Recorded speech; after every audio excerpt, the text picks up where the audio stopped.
Le soleil se couchait sur le village quand un vent inhabituel se leva. Les anciens l'appelaient « le vent rouge », signe que quelque chose d'important allait se produire. Assise près du feu, Sita sentait son cœur battre plus vite. Elle repensait aux paroles de l'ancien Mbaï. Quand le vent change de couleur, l'âme du passé revient frapper à la porte du présent. Pendant ce temps, dans la forêt, Yaya marchait d'un pas lourd. Ses mains tremblaient, l'amulette qu'il portait autour du cou pulsait d'une lumière rouge. Soudain, un bruit, des pas, rapides. « Qui est là ?» demanda-t-il, sa voix brisée par la peur. Une silhouette sortit de l'ombre. C'était Kalma, l'homme au masque noir. « Le vent t'a ramené ici, Yaya. Tu ne peux pas fuir ton destin. » Au village, les enfants cessèrent de jouer. Les mères rentrèrent précipitamment. Même les chiens s'éloignèrent. Le vent rouge soufflait, et avec lui, un danger que personne n'avait vu venir. Sita se leva, serra son pagne autour d'elle, et murmura. « Si c'est lui, alors je dois le retrouver. » La nuit était tombée, le vent rouge avait disparu, mais la forêt chuchotait. Des voix étranges, comme des prières oubliées. Sita avançait, une torche à la main.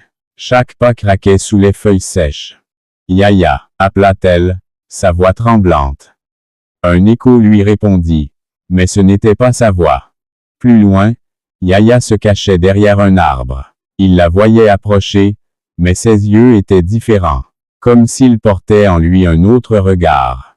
Kalma était juste derrière lui, silencieux. « Laisse-la venir, » murmura-t-il. « Elle doit voir la vérité. » Sita s'arrêta net. Devant elle, un cercle de pierre brillait d'une lumière bleutée. Au centre, l'ombre d'un être qu'elle n'avait jamais vu.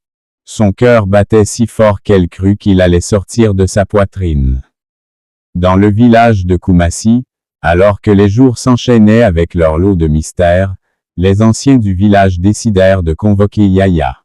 Le jeune homme, désormais connu pour avoir osé affronter les commerçants corrompus, intriguait. Un conseil spécial fut organisé dans la grande case du chef. Tous les anciens étaient présents. Kanyasi le sage, tonton Dogo le grincheux, et Mama Lisa, celle que personne n'osait contredire. « Yaya, » dit Kanyasi, le regard profond, « il faut que tu choisisses.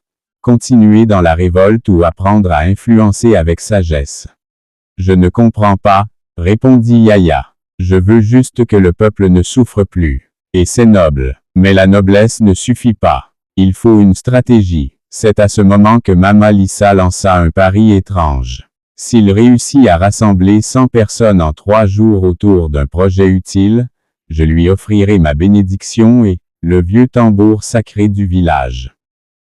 Yaya sortit, un peu tremblant. Il n'avait aucune idée de comment convaincre autant de gens en si peu de temps. Mais dès le lendemain, il lança une idée révolutionnaire. Un jardin communautaire, où chacun cultiverait et partagerait les récoltes. Certains rirent, d'autres se moquèrent. Encore un rêveur, cria tonton Boro, le vendeur de piments.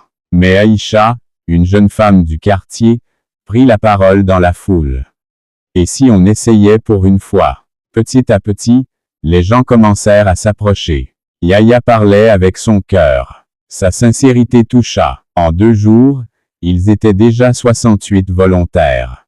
Le matin du 3e jour, alors que le soleil se levait, Yaya s'installa au centre de la place du village.